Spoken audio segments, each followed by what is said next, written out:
Every year here in Missouri and Kansas, we deal with severe weather, flooding, even blizzards.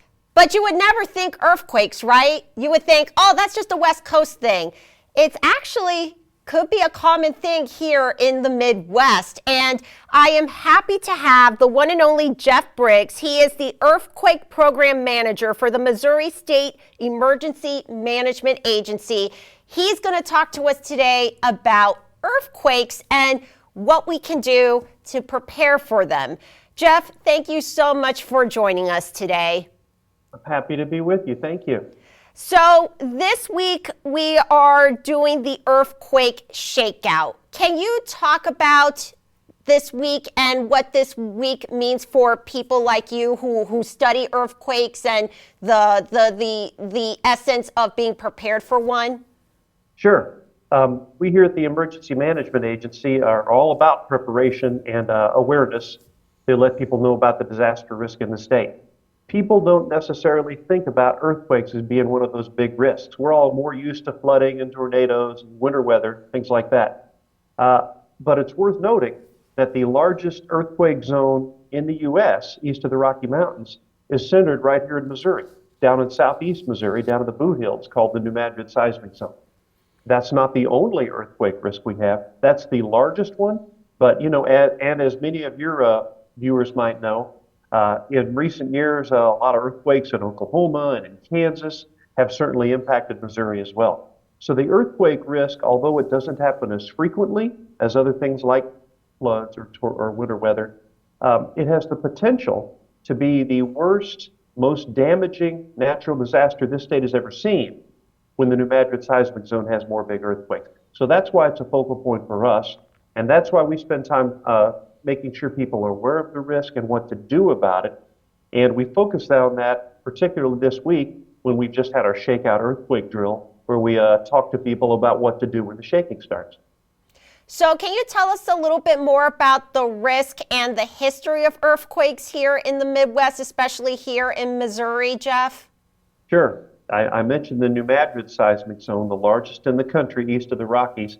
It's active. We have around more than 200 earthquakes per year on average that happen down in that area.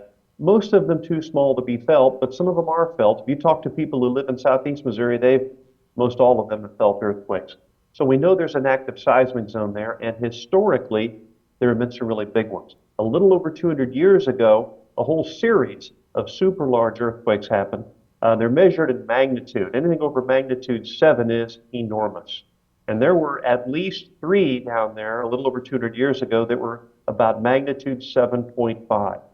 So destructive that they actually changed the geography of southeast Missouri. Wow. The Mississippi River temporarily ran backward, temporarily changed course, just as some examples there.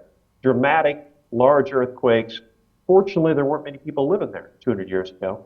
That's no longer the case. Millions of people are in the path now. So when it does happen, and the experts say we are going to get big earthquakes again one of these days, it's going to be dramatic. So it's important that we talk about it, understand it, and prepare for it.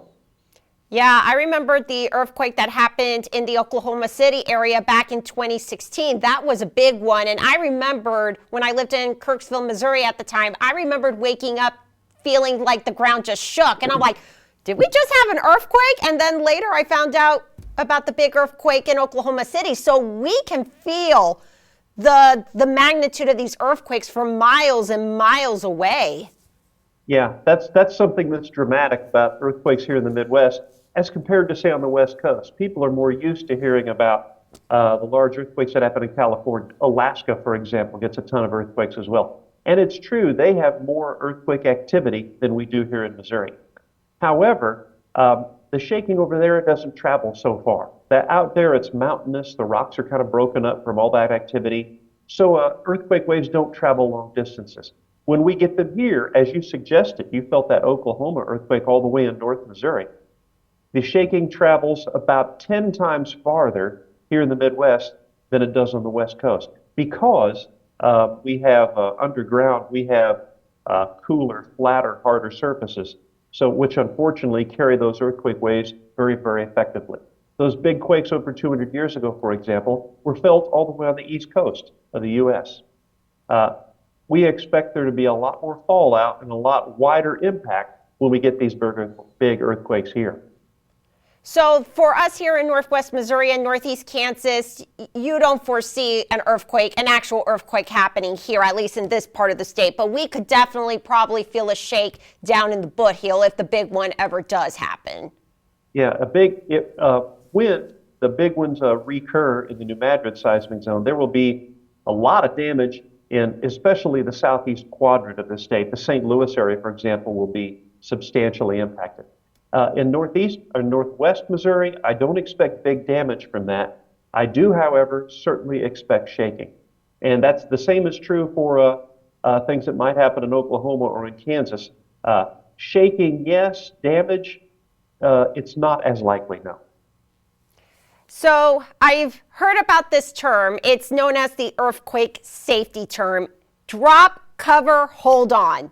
Would you say that's like the perfect saying of what to do when an earthquake happens? Because they can strike at any time. We never get advance warning on these things. You are exactly right. And you've hit two important points there. One is the lack of warning. Earthquakes are unique compared to others, as you well know. You're in the business of forecasting things. You give people a few minutes advance notice when tornadoes are coming. We've gotten good at that. Floods come, winter weather comes, we know we can prepare. Earthquakes, the scientists have not figured out how to predict those. You're going to know an earthquake's happening when the shaking starts. And of course, at that point, it's going to be too late to prepare. So we really emphasize preparation. The way people get hurt or even killed in earthquakes is debris falling, heavy objects coming down and hitting you. There are simple things you can do now to prepare for an earthquake. If you've got a heavy object on a tall shelf, move it to a lower shelf. If you've got a big old wobbly bookcase next to your bed, either secure it or move it. Make sure it's not where it can fall on you. Make sure it's not going to fall and block a door you need to get out of. Simple stuff like that to minimize the chance of debris falling on you is critical for preparation from an earthquake. Also helps with tornado preparation, by the way. And you also hit on another important point, which is that simple phrase of drop, cover, and hold on. People see, and we've seen this in earthquakes around the world, instinctively people tend to run when there's stuff falling around them. That's not the safest thing to do. The longer you're running around, the more you're exposed to that falling debris. So the thing you want to do is to drop to the ground as quickly as you can before the shaking knocks you over. And then do what you can to cover up, protect yourself from debris. If there's a table or a desk nearby, that's the best bet. Crawl under there and stay there. That's the hold on part. Stay there until the shaking has stopped. If that's not possible, drop to the ground somewhere, hopefully where you could get away from debris, and then cover up. Cover your head with your arms and your hands and protect yourself from falling debris. So drop, cover, and hold on. That's what we're practicing this week with the Shakeout earthquake drill, and that's what we're always reminding people to do ahead of time so you'll be ready for an earthquake.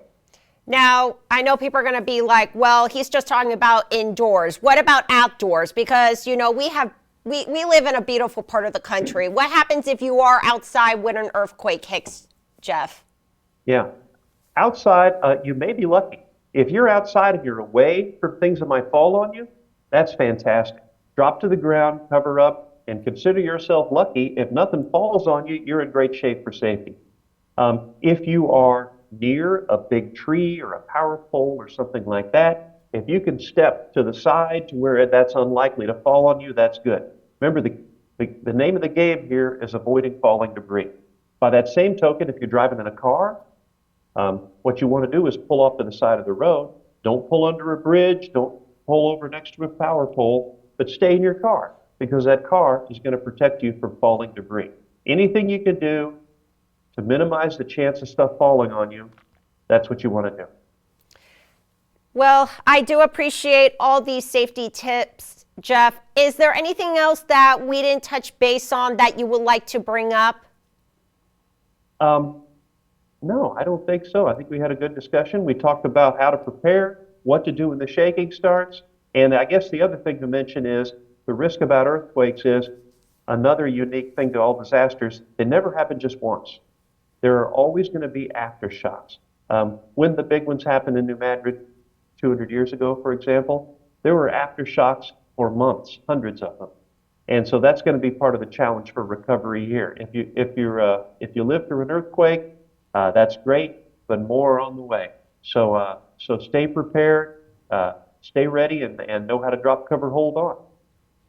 And are there any useful websites people can go to get more information on earthquake safety, Jeff? Sure, there are several. I mentioned that Shakeout earthquake drill that happened this week. But the shakeout.org is a great website for earthquake preparedness information as well. You can also visit our agency, the Missouri State Emergency Management Agency, has a great site on earthquake information and tips, and also the Missouri Department of Natural Resources. If you would like to learn more about what's going on underground and the geology of it all, I recommend the earthquake site at the Missouri Department of Natural Resources. Well, again, Mr. Briggs, we appreciate you taking the time out of your busy schedule this week. I know it's a big week for you. We appreciate you giving us these safety tips, and I just hope we never have to use them. But if it ever does happen, we're ready. Thank you, Jeff. Thank you very much for your time. I appreciate your interest.